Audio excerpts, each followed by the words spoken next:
নমস্কাৰ, টাইমেটলৈ স্বাগতম। লৈ আহিছো এটা গুৰুত্বপূৰ্ণ খবৰ। উপদলপতি পদৰ পৰা অপসাৰণ হোৱাৰ পিছতেই বৰ্তমান সময়ত গৰজি উঠিছে ৰাঘৱ চাড্ডা।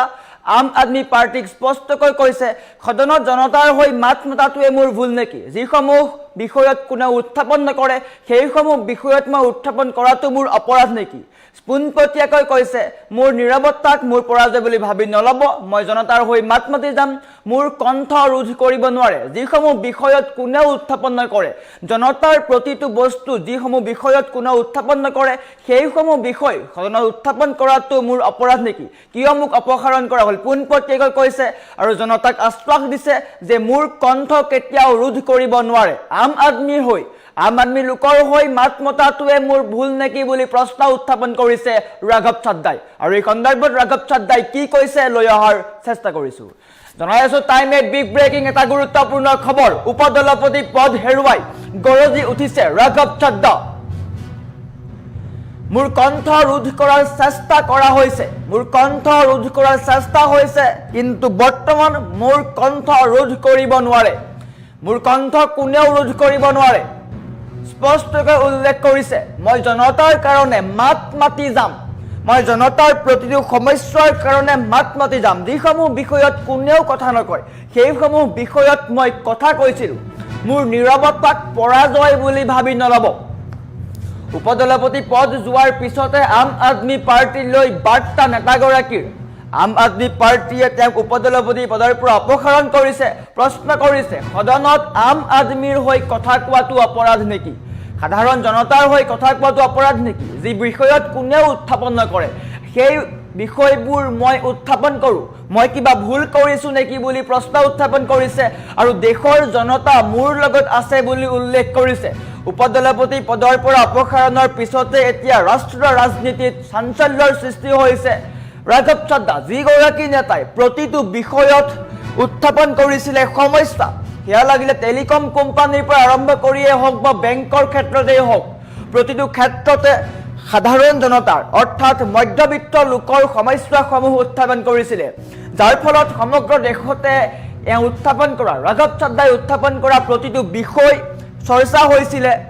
টেলিকম কোম্পানীৰ পৰা আৰম্ভ কৰি প্ৰতিটো ক্ষেত্ৰতে সকলো নিয়ম আনিবলৈ বাধ্য হৈছিলে আৰু সেইগৰাকী নেতাক আম আদমি পাৰ্টিয়ে উপদলপতি পদৰ পৰা অপসাৰণ কৰে আৰু অপসাৰণ কৰাৰ পিছতে তেওঁ বৰ্তমান সময়ত গৰজি উঠিছে। পোনপটীয়াকৈ উল্লেখ কৰিছে, মই জনতাৰ কাৰণে মাত মাতি যাম। যিসমূহ বিষয়ত কোনেও উত্থাপন নকৰে সেইসমূহ বিষয়ত মই সদনত উত্থাপন কৰিছিলোঁ, সেইটো মোৰ ভুল আছিল নেকি? তেওঁ প্ৰশ্ন উত্থাপন কৰিছে, আম আদমিৰ হৈ কথা কোৱাটো মোৰ অপৰাধ নেকি?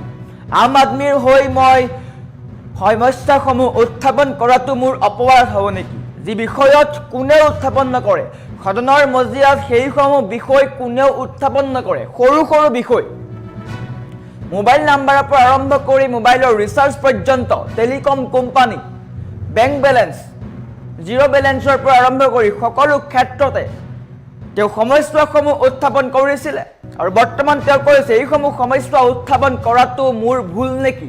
মোৰ কণ্ঠ ৰোধ কৰিব নোৱাৰে। দেশৰ জনতাৰ হৈ মই মাত মাতি যাম। দেশৰ প্ৰতিগৰাকী জনতা মোৰ সৈতে আছে আৰু আম আদমি পাৰ্টিক স্পষ্টকৈ কোৱা হৈছে যে আপোনালোকৰ দলত থাকি আম আদমিৰ হৈ কথা কোৱাটো অপৰাধ নেকি? আম আদমি পাৰ্টিৰ থাকি বা পাৰ্টিত থাকি আম আদমি বা সাধাৰণ জনতাৰ হৈ কথা ক'লেই সমস্যা আহি পৰে নেকি? আৰু বৰ্তমান তেওঁ উল্লেখ কৰিছে যে মোক নীৰৱ কৰিব নোৱাৰে, মোক মৌন কৰিব নোৱাৰে। মোৰ নীৰৱতাক মোৰ পৰাজয় বুলি ভাবি নল'ব। মই প্ৰতিটো সমস্যা উত্থাপন কৰিম। মোৰ কণ্ঠ কোনেও ৰোধ কৰিব নোৱাৰে। আমাৰ ওচৰত ৰাঘৱ চাড্ডাৰ মন্তব্য আছে। ৰাঘৱ চাড্ডাই কি কৈছে দেখুৱাই লোৱাৰ চেষ্টা কৰিছোঁ। मुझे जब जब पार्लियामेंट में बोलने का मौका मिलता है मैं जनता के मुद्दे उठाता हूं और शायद ऐसे टॉपिक्स उठाता हूं जिसे आम तौर पर संसद में नहीं उठाया जाता है। लेकिन क्या जनता के मुद्दे उठाना, पब्लिक इश्यूज पे बात करना कोई अपराध है? क्या मैंने कोई गुनाह कर दिया, कोई गलती कर दी? Have I done something wrong? ये सवाल आज मैं इसलिए पूछ रहा हूं क्योंकि आम आदमी पार्टी ने राज्यसभा सेक्रेटेरिएट को ये कहा है कि राघव चड्ढा के पार्लियामेंट में बोलने पर रोक लगा दी जाए। जी हां, आम आदमी पार्टी ने पार्लियामेंट को यह सूचित किया है कि राघव चड्ढा को पार्लियामेंट में बोलने का मौका ना दिया जाए। अब भला कोई मेरे बोलने पर रोक क्यों लगाना चाहेगा? मैं तो जब बात करता हूं देश के आम आदमी